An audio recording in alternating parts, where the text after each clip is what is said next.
Uryenganzi hanga Robin Nabanja ahireyo tractors ibiri buri district za Bunyoro ahachitebe chikuru echaka Komero district. The president directed me to handle this on his behalf. So no mundiano nziri mwenda tozi.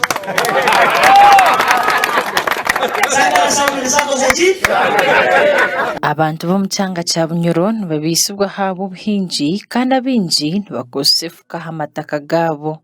Ikintu kiyo manyumbini ikindi kiyo makino kishobora gukorera ika 10 orunakuo gusabira abantu bano abakujya kutunga ibyoma bino bagende babikose kurungi kandi bongere kugazishya entahya yabo bayite entahya yaki ya Obwahati government erikurabiro Ministry ya Agriculture ergireyo kwatira abahinji na tractors ibiri ezihirwe buri district omuri Bunyoro. The government has therefore procured 18 tractors and implements for 9 districts in the Bunyoro sub-region.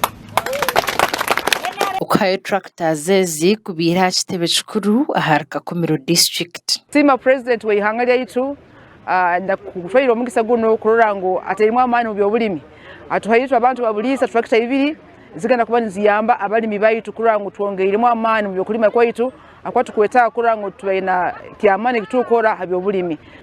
We want to thank the NRM government led by President Museveni for doing this. These are the things that they should have started with a long time ago. Tukimanyire ngo program yone twakurubatiraho tulombyo bulimi tukimanyire kimungu atobugaiga bwona buli muitaka nabweki onkabunyoro nitukimanyanga na population yetu itaka baire kurungi muno kandi ebyokulima biri labor intensive nabweki kirokinu batwereke ogaruka amweki kubingo bunaku tugenda kikwata muno na amani kandi ntera abantu bange bahima district tractor zino tutazikwata kubi. Uryenganzi yihanga Right Honorable Robin Nabanja yarabwira abantu obutakozesa kubi tractors ezi kandi arakigeze naija kwatwa. No one should tamper with a tractor. No one should touch that tractor ngwa kujikanika. Our farmers are struggling to get private people to come and repair the tractors. A tracking system has been installed in the tractors. So, if tampered with, the tractors will be known. Aba makanika bakujya kurwa kuri Minister of Agriculture bayiyotera butera simwo game ngwe tractor nekizi kitina kiti bakujya parts bakujya kujya na mechanic bakujya kujya na oil baje basereneze a tractor yanyu.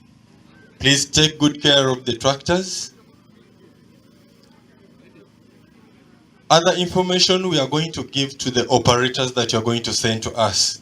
We are going to give them the instruction how the tractors are supposed to be serviced, operated, and please, when they tell you what they have been trained on, you agree with them. Robin Nabanja zirengwa abahinji nibija kupanisa tractors hakasente kace kandi yarabra bebembezi obutashaba kasente kinji ahabehinji gashaka gad asaba aba Sky Television agenshonga umuruhoima.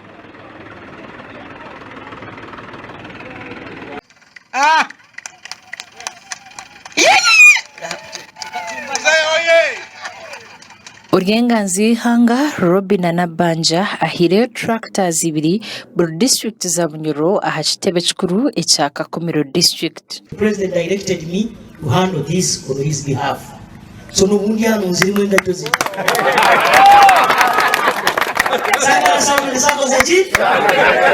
Abantu bo mucyanga cya Bunyoro babisubwa habo buhinji kandi abinji bakosefuka hamataka gabo.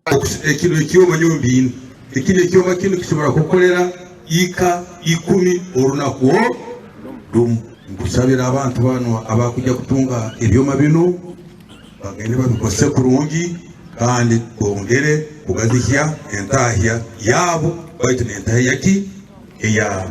Obwahati government erikurabiro Ministry ya Agriculture ergireyo kwatira abahinji na tractors ibiri ezihirwe buri district omuri Bunyoro. The government has therefore procured 18 tractors and implements for 9 districts in Buyoro sub-region.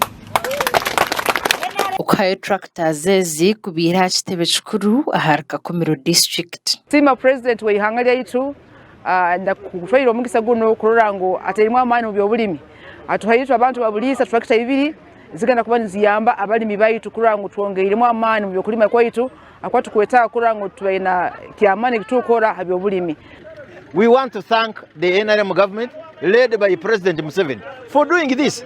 These are the things that they should have started with a long time ago. Tukimanyire ngu program yone twakurubatiraho tulo mu byobulimi tukimanyire kimungu atobugayiga bwona buli mu itaka nabwe kyonka bunyoro nitukimanya na population yaitu itaka baire kurungi muno kandi ebyokulima biri labor intensive nabwe ekyo kiro kinu batwerekyo garukwamu ekyo kubinga obunaku tugenda kikwata muno na amani kandi ntera abantu bange bahoima district tractor zinu tutazikwata kubi. Uryenganzi y'ihanga Right Honorable Robin Nabanja yarabwira abantu obutakozesa kubi tractors ezi kandi arakigeze naija kwatwa. No one should tamper with the tractor. No one should touch that tractor ngwa kujikanika. Our farmers are struggling to get private people to come and repair the tractors. A tracking system has been installed in the tractors. So, if tampered with, the tractors will be known.